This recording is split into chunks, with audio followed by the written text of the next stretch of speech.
जबकि 5 member bench ने सबने एक ही चीज कही कि 90 दिन से आगे नहीं जा सकता, 90 दिन के अंदर इलेक्शन होंगे। 5 ने ये कहा और उन्होंने 2 ने नहीं इत्तेफाक किया, लेकिन इस चीज के ऊपर तो 5 मुत्तफिक थे कि 90 दिन के अंदर इलेक्शन करवाने।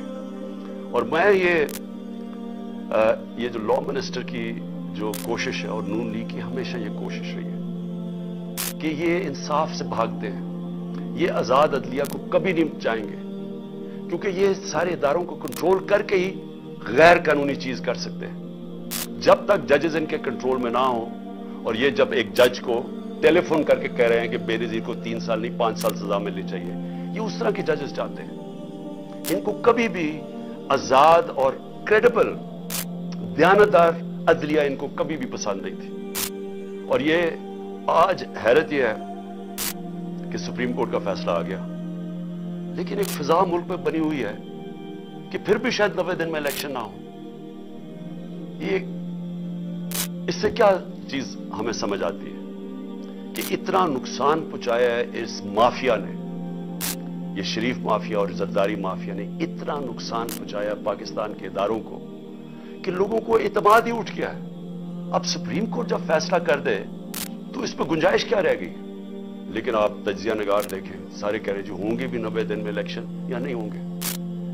ये सवाल ही करने का मतलब ये कि इतना नुकसान पहुंचाया पाकिस्तान की जमहूरियत को, पाकिस्तान के इदारों को, कि लोगों को अब इस चीज पे एतबार ही नहीं है कि ये होगा या नहीं होगा।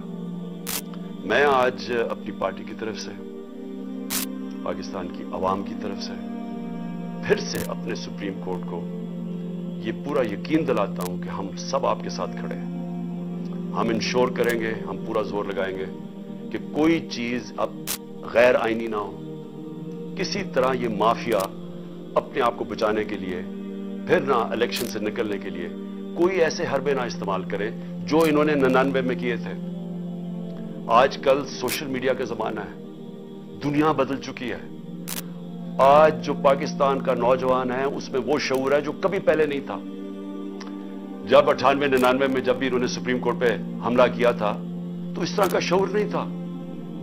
लोगों के पास ऐसी ये जो इंफॉर्मेशन की रेवोल्यूशन आई है, ये जो मोबाइल फोन के जरिए आई है, ये ऐसा शऊर किसी में भी नहीं था। तो वो थोड़ी देर के बाद एकदम चुप करके इश्यू सेटल हो गया, माइट इज राइट हो गई, जो जिसकी लाठी उसकी भैंस बन गई। जंगल का कानून आ गया कि जब आपने चीफ जस्टिस को भगा दिया तो सारे चुप करके बैठ गए। आज पाकिस्तान बदल चुका है। इस मुल्क में सारी कौम सारे इश्यू समझ चुकी है। ये जो आज आप कौम देख रहे हैं जो 30 बाय इलेक्शन जितवाए और जो हर ओपिनियन पोल कहता है कि कौम क्यों तहरीक इंसाफ के साथ खड़ी है, मोबाइल फोन्स की वजह से। ये जो आज सोशल मीडिया है, सोशल मीडिया ने वो लोगों में ऐसा शऊर है कि 1 घंटा लगता है, आप कोई झूठ बोले 1 घंटे के अंदर सारा अगला पिछला बता देते हैं आपको कि आपने पहले क्या कहा था। और इसी वजह से ये पार्टीज नीचे गई हैं, जो माफियाज है इसलिए एक्सपोज हुए हैं लोगों के सामने, क्योंकि इनकी सारी पुरानी स्टेटमेंट्स तैयार है, लोगों के पास है मोबाइल फोन पे, नहीं है तो सोशल मीडिया निकाल लेता है। और जितनी तेज चीजें वायरल होती हैं, अखबार तो कल निकलेगा, आज ही सारी शाम को सबको पता चल जाता है इश्यूज का। तो मैं आज के फैसले के बाद जो हमने जेल भरो तहरीक थी उसको हमने अब खत्म किया, और इंशाअल्लाह सैटरडे को हफ्ते को मगरिब के बाद हम पूरा लॉन्च कर रहे हैं अपनी इलेक्शन कैंपेन। हर डिस्ट्रिक्ट के अंदर मैं अपनी कारकुनों को, तहरीक इंसाफ के उहदेदारों को आज बता रहा हूं कि हर डिस्ट्रिक्ट में आपने निकलना है, कॉर्नर्स मीटिंग करनी है, एक जलसा करना है, और उधर मैं आप सबको अपनी यहां से खिताब करूंगा। और उसका मकसद ये होगा कि कौम को मैं ये बताऊंगा कि जिस दलदल में हम आज फंस गए हैं इससे निकलना कैसे आप, तो वो कौन से हमने चीजें करनी है पाकिस्तान को निकालने के लिए। क्योंकि ये जो बैठे हैं तो अब तो सीधा मजीद अंधेरे और दलदल में जा रहा है मुल्क, इनके पास तो अब कोई रास्ता नहीं है। इन्होंने जो मायशत को जिधर पहुंचा दिया है, अब तो इनके पास कोई इसका रास्ता ही नहीं है। इनका तो सिर्फ एक ही रास्ता है कि कहीं से कर्जे ले लो, लेकिन कैसे कर्जे वापस करने हैं इनके पास तो कोई रोड मैप नहीं है। और ना बाहर की कोई भी सरमायाकार या फॉरेन इन्वेस्टर्स, ना उनका कोई एतमाद रह गया इन पे, ना अंदर से किसी का रह गया। और वो जो मूडीज की लेटेस्ट रेटिंग आई है, जो क्रेडिट एजेंसी है, जो फैसला करती है कि मुल्क की कितनी सकत है, कितनी ताकत है कर्जे वापस करने की, तो उसमें तो सबसे नीचे पाकिस्तान अब पहुंच गया। पाकिस्तान की तारीख में कभी इतना नहीं नीचे गिरा। तो बाहर से ना किसी ने कोई पैसा लगाना है पाकिस्तान में, ना अंदर से। तो इनके पास तो अब एक बंद गली में पहुंच गए हैं, पाकिस्तान को पहुंचा दिया है। तो इंशाल्लाह हफ्ते की रात को मैं आपसे आपके सामने एक रोड मैप रखूंगा कि क्योंकि इलेक्शन अब हम अपनी कैंपेन अनाउंस करते हुए आप सबको बताएंगे कि हमने अब करना क्या, आगे हमने कैसे, कौन से वो कदम उठाने हैं जो इंशाल्लाह पाकिस्तान को इस मुश्किल मरहले से निकालेगा। मैं जो दूसरी बात करना चाहता हूं आज वो ये कि पिछले 10 महीने में जिस तरह के पाकिस्तान में हमारे लोगों की बुनियादी हकूक जिस तरह उनको पामाल किया गया, रद्द किया गया, जो हमारे खिलाफ प्रोसिक्यूशन की गई, इंतकामी कार्रवाई कभी पाकिस्तान की तारीख में ऐसे नहीं हुई। यानी जो इन्होंने हमें क्रश करने की कोशिश की, और जैसे जैसे तहरीक इंसाफ की मकबूलियत बढ़ती गई उतने ही इन्होंने वो ज्यादा वो कदम उठाए हमारे खिलाफ हर किस्म की, यानी केसेस बनाना, तशद्दुद करना, जो कभी पाकिस्तान में किसी ऑपोजिशन के ऊपर इस तरह नहीं, किसी जमहूरियत में नहीं हुआ। हमारे लोगों के ऊपर मैं कभी भी भूल नहीं सकता कि जो तशद्दुद किया गया आजम स्वाति पे, शहबाज गिल पे, जो सहाफियों से किया गया, यानी कभी इस तरह के जो अरशद शरीफ, यानी दर्दनाक कहानी अरशद शरीफ की कि कैसे उसके ऊपर उसको धमकियां दी गई, मौत का खतरा था, मुल्क से बाहर गया, फिर कैसे शहीद किया गया उसको, और बाकी सहाफियों से जो किया गया, जमील फारूकी नंगा करके उसको तशद्दुद, एयाज अमीर जैसे एक दानिश्वर जिनकी रिस्पेक्ट है, इज्जत है माशरे में, उनको जो जलील करने की कोशिश की गई, समी इब्राहिम उसको जो किया, गुलाम हुसैन को उठा के जेल में डाल दिया, और फिर जो सोशल मीडिया के लोगों से जो किया गया, लोगों को उठाया गया। मैं पहले भी बता चुका हूं, मां बाप ने मुझे बताया कि उनके यंग बच्चों को उठाया गया, 2 दिन रखा गया, मारा पीटा उनको, और फिर उनको घर वापस भेजा, धमकियां दी गई, कई उसे स्टेटमेंट्स मेरे खिलाफ दिलवाई वापस भेजते हुए। ये कभी ऐसे पाकिस्तान में नहीं हुआ। हमारे कितने लोगों को 25 पे केसेस बनाए गए, और फिर नए केसेस बना दिए। कल जो इस्लामाबाद में तलब किया गया, मुझे सबको डेट पता थी, सारों को जब डेट फिक्स कर दी अदालत ने तो सबको पता था मैं आ रहा हूं इस्लामाबाद। सबको पता हूं कि मैं पहली दफा जब से मुझे ये गोलियां लगी हैं उसके पहली दफा इस्लामाबाद आना है, तो लोगों ने तो आना था। लेकिन जो अब लोगों के जुनून देख के, जो भी आपके सामने वो फुटेज तो सामने है, उसके ऊपर दहशतगर्दी के केसेस बना दिए, मजीद मेरे ऊपर 2 और केसेस बना दिए, 74 केसेस है मेरे ऊपर, सारी सीनियर लीडरशिप के ऊपर केसेस बना दिए। मुझे यह बताएं कि पाकिस्तान की तारीख में किस दौर के अंदर इस तरह कानून को मिसयूज किया गया, दहशतगर्दी के कानून को किस दौर में मिसयूज किया गया। मेरे ऊपर दहशतगर्दी का पर्चा कैसे बना? इलेक्शन कमीशन के बाहर एक पुरअमन एहतजाज होता है।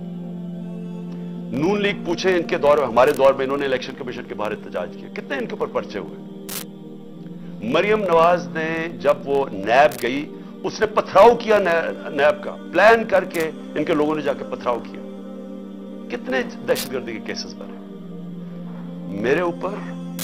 74 केसेस में से जो केस बना दहशतगर्दी का, इलेक्शन कमीशन के बाहर एहतजाज होता है, मैं घर पे होता हूं, मेरे ऊपर दहशतगर्दी का केस। फिर ये जो इलेक्शन कमीशन, जो सब पता है, अब जो इलेक्शन कमीशन का रोल रहा है इसके अंदर, जब से हमने अपनी असेंबलीज डिसॉल्व की, जो इन्होंने केयरटेकर बनाया, जिस तरह की, यानी वो लोगों को बिठाया जो हमारे दुश्मन है, किसी तरह भी वो न्यूट्रल केयरटेकर में फिट नहीं करते। इलेक्शन कमीशन ने हमारे मुखालिफिन को यहां के बिठा दिया। जितने केसेस इलेक्शन कमीशन करता है हमारे खिलाफ, सबको पता है कि इससे ज्यादा जानिबदार इलेक्शन कमीशन आया नहीं है। वो इलेक्शन कमीशन पहले मेरे ऊपर केस लगा था तोशाखाना का। तोशाखाना का केस है क्या, मैं जरा आज सब कौम के सामने क्लियर कर। 70 साल से पाकिस्तान का कानून क्या है? जब भी आपको कोई बाहर से गिफ्ट मिलती हैं, जो 70 साल से हेड ऑफ स्टेट्स को गिफ्ट मिलती है, ब्यूरोक्रेट्स को मिलती है, जनरल्स को, आर्मी चीफ को मिलती है, कानून यह है कि वो जाता है तोशाखाना में, और पुराने जमाने में 20% या 15% आप देते थे और आप वो गिफ्ट रख सकते थे। ये कानून था। हमारे जमाने में वो 50% हमने कर दिया। 50% आप तोशाखाना में देते थे, आप वो रख सकते थे। उसके बाद वो आपकी प्रॉपर्टी बन जाती थी। आज तक कभी किसी से पूछा कि उसने उसके बाद क्या किया? मेरी मर्जी, मेरी प्रॉपर्टी है, मैं जो मर्जी करूं। उसके ऊपर केस कर दिया है। मैं चैलेंज करता हूं कि जिस दिन ये अदालत में जाएगा, ये केस फारग हो जाएगा। लेकिन जिन्होंने तोशाखाना से चोरी किया, आसिफ जरदारी ने और नवाज शरीफ ने, गाड़ी आप तोशाखाना से नहीं निकाल सकते। 4 गाड़ियां नवाज शरीफ ने रखी इस्तेमाल करके, 8 साल के बाद कहता जी तोशाखाना में मैं पैसे देके लेता हूं। जरदारी ने 4 गाड़ियां तोशाखाना से निकाली। ये तो कानून, ये तो चोरी है। उनके ऊपर केस नहीं है। उनके केस भी पड़ा हुआ था नैब में, वो नैब ने खारिज कर दिया वो केस। और दूसरा केस है फॉरेन फंडिंग का। पहले तो पता चला कि वो फॉरेन फंडिंग ही नहीं थी। उसके बाद इलेक्शन कमीशन ने चेंज किया, प्रोहिबिटिव फंडिंग। उसके अंदर तो कुछ था ही नहीं केस में। उस केस को जो अदालत ने रद्द किया हुआ है, बेल दे दी है सबको, मुझे उसके ऊपर वारंट निकाल दिए। जिस वक्त वो अदालत में जाएगा वो खारिज हो जाएगा। लेकिन दूसरी तरफ जरा देखें कि इनके केसेस जो माफ हुए हैं, शहबाज शरीफ की 24 अरब डॉलर के नैब और 24 अरब रुपए के नैब और एफआईआर के अंदर केस थे, जो उन्होंने आते साथ ही माफ करवा लिए। 24 अरब के। नवाज शरीफ के एवन फील्ड्स के अंदर, मरियम नवाज के एवन फील्ड रेफरेंस में, जो ये मेफेयर के फ्लैट है, क्योंकि मैं याद करा दूं लोगों को, ये हमने नहीं उसके ऊपर केस किया था, जो सारा वक्त मेरे ऊपर ये सब बोलते हैं। ये केस इनका इंकशाफ हुआ था पैनामा में। पैनामा के अंदर दुनिया में बड़े बड़े लोगों का, प्राइम मिनिस्टर्स का, वजीरों के इंकशाफ हो गए थे, जिनकी प्रॉपर्टीज छुपाई हुई थी उनमें। उसमें मरियम नवाज पकड़ी गई। 4 मेफेयर के 5 अरब रुपए के जो फ्लैट्स थे, वो निकला इसकी मलकियत। केस तो इधर शुरू हुआ था, और इनके बेटे, इनके भाई ने टीवी पे जाके कहा, हां जी ये मरियम नवाज की मलकियत है और वो इसकी ओनर है। वो है 5 अरब का। फिर चौधरी शुगर मिल में 250 करोड़ का केस है। फिर नवाज शरीफ का चौधरी शुगर मिल में, उसके ऊपर भी 250 करोड़ रुपए का केस है।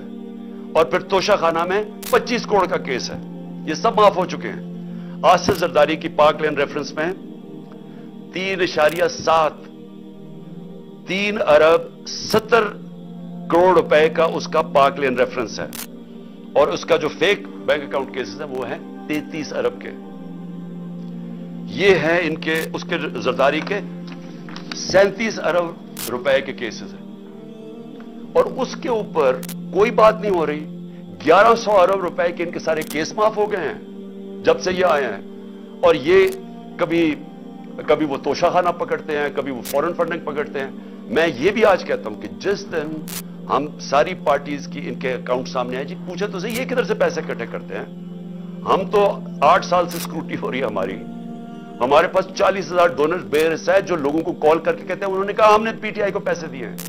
जरा मुझे बताएं इनके पास पैसा किधर से आता है। और जिस दिन इसकी वजह से इलेक्शन कमीशन का केस नहीं सुन रहा, वो सामने नहीं आता। अदालत क्या बैठी है कि सारी पार्टीज के इकट्ठे केस सुने जाए, लेकिन इनके केस सामने नहीं आते। तो हमारे ऊपर केसेस के अलावा मैं जो बताना चाहता हूं कि जिस तरह जनरल अमजद को पकड़ा गया, मैं तो जनरल अमजद को नहीं जानता, मैं तो उनको टीवी पे सुनता था। लेकिन अगर किसी को कोई शक है कि अगर कोई मुहिब्बे वतन पाकिस्तानी जो इस मुल्क की दर्द रखता है, जिस तरह वो बोलते हैं और अपने दिल की बात करते हैं, उसको अगर उठा के जेल में डाल दिया, और यानी हम सब अपने आप से पूछे ना कि इसका मतलब पाकिस्तान में तो जमहूरियत खत्म हो गई है। ये तो कोई, यहां तो कोई पुलिस स्टेट बन गई है। यहां तो ऐसा खौफ आ गया है, कोई सच ना बोल दे, किसी तरह लोगों को कंट्रोल करो, मीडिया की किस तरह आवाज कंट्रोल करो। यानी इस तरह के, क्या इससे होगा क्या, मुझे तो अभी ये नहीं समझ आ रही। क्या ये बच जाएंगे? ये क्या ये लोग इन चोरों को वोट दे देंगे इसकी वजह से कि अगर आप लोगों के मुंह बंद कर दें? क्या हमें जो डराया धमकाया जा रहा है और ये जो हर रोज नई एफआईआर, क्या इससे हम पीछे हट जाएंगे? हमारे लोग इस वक्त जो जेलों के अंदर गए हैं, जेल भरो तहरीक में, हर दूसरे शहर में जाते थे और ज्यादा लोग जेलों के लिए तैयार हो जाते थे। इन्होंने, हालांकि जेलों में हम पॉलिटिकल प्रिजनर्स ये जा रहे हैं, हम सियासी प्रिजनर, कोई मुजरिम नहीं है, लेकिन जेलों में ऐसे रख रहे हैं जैसे कि कोई दहशतगर्द आ गए या कोई डाकू आ गए या क्रिमिनल्स आ गए, उस तरह की ट्रीटमेंट दे रहे हैं। लेकिन उससे कोई डरा नहीं है लोगों का। हर शहर में और ज्यादा लोग तैयार हो गए जेल में जाने के लिए। और मैंने तो अभी कॉल देनी थी सारे पाकिस्तान के लिए, अगर ये इलेक्शंस ना करवाते तो मेरा अगला था कि एक दिन मैंने सारे पाकिस्तान को कॉल देनी थी, सब हम जाके जेल भर दें। क्या करेंगे ये? तो ये खौफ ही दिलवा रहे हैं ना। ये कौम, इस खौफ की जंजीरें उन्होंने तोड़ दी हैं, किसी को खौफ नहीं है इसका, लेकिन मुल्क को तबाही की तरफ धकेल रहे हैं। ये सारे जो हरबे इस्तेमाल किए जा रहे हैं, मुल्क को उधर धकेल रहे हैं जिधर शायद कोई भी ना निकाल सके अगर ये ज्यादा देर बैठ गए। मैं एक आज बात करना चाहता हूं, आखिरी 2 पॉइंट्स हैं मेरे ऊपर हमला होता है, मुझे पता होता है, उससे पहले मैं बोलता रहा कि मेरे ऊपर हमला करने लगे, ये मेरे ऊपर अटेम्प्ट होने लगा है, दीनी इंतहा पसंद के नाम पे मुझे मारा जाएगा। मैं कहता रहा और मैंने कहा कि इसमें ताकतवर लोग शामिल हैं, नाम नहीं मैंने लिए। जब मेरे ऊपर अटेम्प्ट हुआ और अल्लाह की कोई खास ही करम था, उसने मुझे बचा लिया, तो उसके बाद मैंने उन 3 लोगों के नाम लिए, डर्टी हैरी, शहबाज शरीफ और राना सनाउल्ला।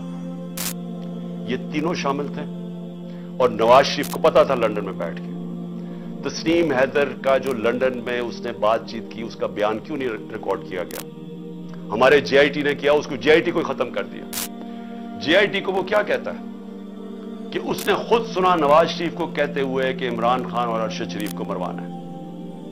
वो बयान ये देता है और जाके उसने पुलिस स्टेशन में ये बयान दिया है। उसका जो वकील है मेहताब, उसने कंफर्म किया है कि पुलिस में वो बयान देता है कि ये वहां प्लान बना था मुझे मरवाने का और अरशद शरीफ को, और मदद मांग रहा था इसकी कि प्रोवाइड करे कहीं मारने वाला शूटर।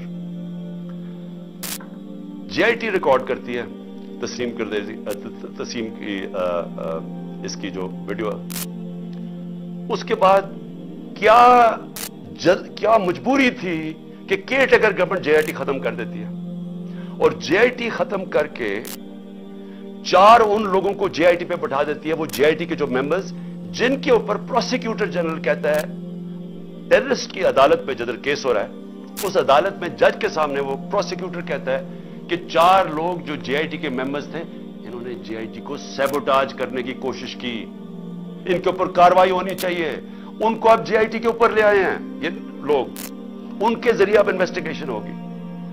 मेरा अपनी सारी कौम के सामने सवाल ये है कि कौन डरा हुआ है इतना ज्यादा? क्यों डरे हुए हैं ये? अगर ये बेकसूर हैं तो जेआईटी को काम करने देते। क्यों इतने खौफजदा हैं कि सच कौम के सामने आ जाएगा? क्योंकि ताकतवर ये सारे इसमें मुलव्वस हैं। अब मैंने दूसरी बात ये की कि मेरे ऊपर ये फिर अटैक करेंगे,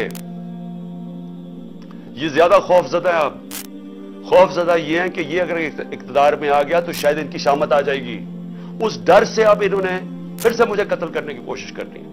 मैं सारी कौम के सामने कह रहा हूं, ये 3 और भी, उन दोनों के लोगों के अभी मैं नाम नहीं ले रहा, लेकिन मैंने अपनी टेप के अंदर उन दोनों के नाम रखे हुए, जो मैंने एक टेप पहले की रिकॉर्ड करवाई हुए, कौन वो लोग थे जो शुरू से मुझे चाहते थे कत्ल करना।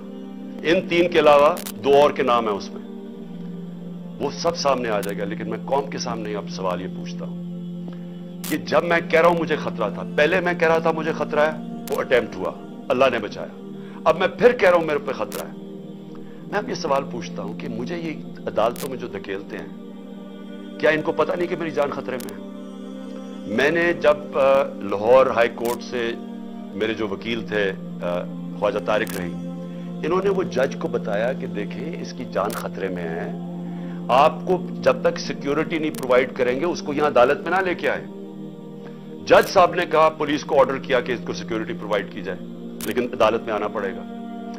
जब मैं हाई कोर्ट पहुंचा तो वहां पुलिस सिक्योरिटी क्या प्रोवाइड करती, पुलिस ही भाग गई। मैं गाड़ी में बैठा रहा बड़ी देर, क्योंकि वहां कोई सिक्योरिटी नहीं थी। आखिर में, क्योंकि मैं अपनी अदलिया की इज्जत करता हूं और करवाना चाहता हूं कौम को, उसकी वजह से मैं फिर चल के गया वहां। उसके बाद अब फिर 3 मुझे पेशियां भरनी पड़ी इस्लामाबाद में, और पेशियां ये हैं कि जनाब दहशतगर्दी का मेरे पर केस जो है, कि मैं वहां था भी नहीं, उधर इलेक्शन कमीशन के बाहर जिधर मुजाहिरा होता है मेरे पर केस है। इस तरह के केसेस हैं। ये केसेस नहीं है कि अरबों रुपए के मुल्क का पैसा चोरी करके मुझसे बाहर ले गया, जो इन चोरों ने किया हुआ है। उसके ऊपर 3 मुख्तलिफ जगह पे मुझे पेशी करनी पड़ी। कोई पुलिस सिक्योरिटी नहीं थी, कोई भी किसी टाइम पे वारदात कर सकता था। और मुझे बचाना किसने था? मैं अपनी अदलिया से आज कहना चाहता हूं कि किसने मुझे डिफेंड करना है? जिन्होंने मुझे डिफेंड करना है उनसे मुझे खतरा है। क्या इंटीरियर मिनिस्टर मुझे डिफेंड करेगा? या शहबाज शरीफ करेगा? इनके नीचे सारी फेडरल गवर्नमेंट की एजेंसीज है, इनके नीचे पुलिस है, तो खतरा तो इनसे है। क्या डर्टी हैरी मुझे डिफेंड करेगा, जो खुद ही सबसे बड़ा खतरा मुझे उससे है?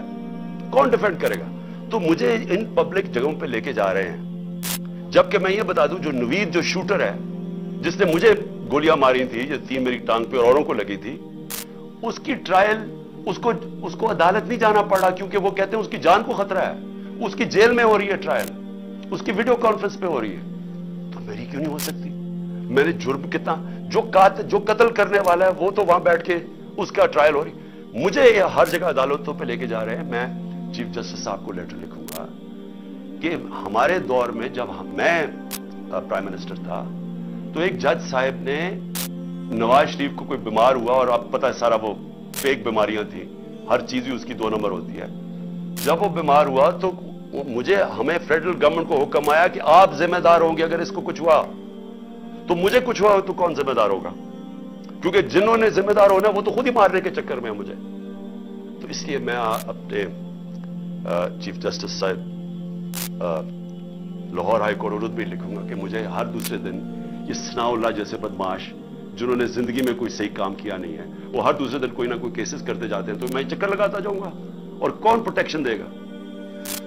मैं आखिर में आखिरी बात करता हूं कि सवाल ये है अब कि ये क्यों भाग रहे हैं इलेक्शन से? ये जो पीडीएम की पार्टीज हैं, इलेक्शन का नाम सुन के इनकी कांपें क्यों टांगनी शुरू हो जाती हैं? वजह यह है कि पब्लिक इनके खिलाफ हो चुकी है।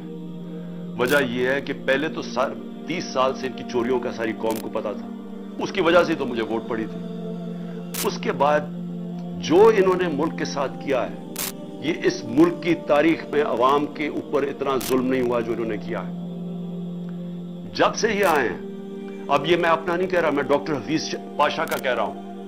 वो एस्टिमेट करते हैं कि 1.5 करोड़ लोग मजीद गुर्बत की लकीर से नीचे चले गए हैं। वो एस्टिमेट करते हैं कि 80 लाख लोग बेरोजगार हो चुके हैं जब से ये आए हैं। वो ये कह रहे हैं कि पाकिस्तान की तारीख की सबसे ज्यादा महंगाई हुई है। हम जब थे तो 16% पाकिस्तान की महंगाई थी, आज 41% पे पहुंच गई है, और अभी मजीद और महंगाई आनी है, क्योंकि जैसे जैसे रुपया गिर रहा है, फिर आज रुपया गिरा है, तो हर चीज तो महंगा होना है। तो एक तरफ महंगाई, एक तरफ बेरोजगारी बढ़ रही है, एक तरफ मायशत सुकड़ती जा रही है, एक तरफ हम कर्जे वापस करने की हमारी वो कुव्वत ही गिरती जा रही है, क्योंकि जब मायशत सुकड़ती है, जब ग्रोथ रेट नीचे आती है, जब आपकी इंडस्ट्री बंद होनी शुरू हो जाती है, जब किसान की पैदावार कम शुरू हो जाती है, तो किधर से पैसा आना है कि हम अपने कर्जे वापस करें? तो कर्जे चढ़ते जा रहे हैं और इनके पास कोई रास्ता ही नहीं है। तो कौम तो इनके खिलाफ इसलिए हो गई है। इस वक्त हमने जब अंदाजा लगाया कि अभी इससे पहले अभी तो एक और महंगाई की लहर आ रही है, शहबाज शरीफ ने कहा कि अभी कौम और महंगाई के लिए तैयार हो जाए। तो अगर पिछली अप्रैल के अंदर 30,000 रुपए जिसकी तनख्वाह थी, उसके पास सिर्फ 20,000 की खरीदार की कुव्वत रह गई है। वो सिर्फ 20,000 की चीजें खरीद सकता है जिसके पास 30,000 की तनख्वाह थी। और पहली महंगाई थी, यानी एक आलमी महंगाई का साइकिल चला हुआ था कोरोना की वजह से, तो वो तो हम पूरी कोशिश कर रहे थे कि कीमतें ना बढ़े। हमारे ऊपर एक इल्जाम लगाया कि जी इन्होंने पेट्रोल और डीजल की कीमत कम कर दी। हमने कम की, कहीं और से पैसे लगा के कम की ताकि अवाम पे बोझ ना पड़े। और इन्होंने आज जो महंगाई की है, आज जो, फिर से मैं कहता हूं, जिसके पास 30,000 रुपया था वो सिर्फ अब 20,000 की चीजें खरीद सकता है। घर में जो हमारी ख्वातीन बैठी हुई हैं उनसे जरा पूछें कि घरों में क्या हालात है। इसलिए मैं आज ये कहना चाहता हूं कि पाकिस्तान आज उधर खड़ा हुआ है जिधर ये जो मर्जी कर लें, लोग फैसला कर बैठे हैं इनके खिलाफ। ये जितना मर्जी कोशिश करें कि किसी तरह अवाम भूल जाएगी, थोड़ी अगर इलेक्शन डिले कर देंगे तो अवाम भूल जाएगी। अवाम ने भूलना नहीं है, जितनी देर हो रही है उतने और ज्यादा आपके खिलाफ लोग हैं। राजनपुर में जो इलेक्शन हुआ, राजनपुर के इलेक्शन के अंदर एक कौम को पता चला कि जो मर्जी इन्होंने चीजें की, हर किस्म का हरबा इस्तेमाल किया, इन्होंने जो भी ये कर सकते थे, इन्होंने एडमिनिस्ट्रेशन को इस्तेमाल किया, स्टेट मशीनरी को इस्तेमाल किया, इन्होंने हर चीज इस्तेमाल की किसी ना किसी तरह वो इलेक्शन जीतने के लिए। इलेक्शन कमीशन ने इनकी मदद की, उसको 50,000 इनके नून को वोट पड़ कैसे गई, लोग तो थे ही नहीं, लोग तो सारे निकले तहरीक इंसाफ के लिए, और वो देहाती हल्का था, उससे खौफजदा हो कि अब ये मजीद फिर कोशिश करेंगे इलेक्शन से भागने का। लेकिन मैं पाकिस्तानी कौम की तरफ से मैसेज देना चाहता हूं कि हम आपको इलेक्शन से भागने नहीं देंगे। ये अब इलेक्शन होंगे और इंशाअल्लाह इस मुल्क के अंदर हकीकी जमहूरियत भी आएगी और इस मुल्क के अंदर कानून की बालादस्ती भी कायम होगी, और इंशाअल्लाह कौम मिलके ये मुश्किल वक्त से लड़ेगी और इंशाअल्लाह फिर खुशहाली भी आएगी।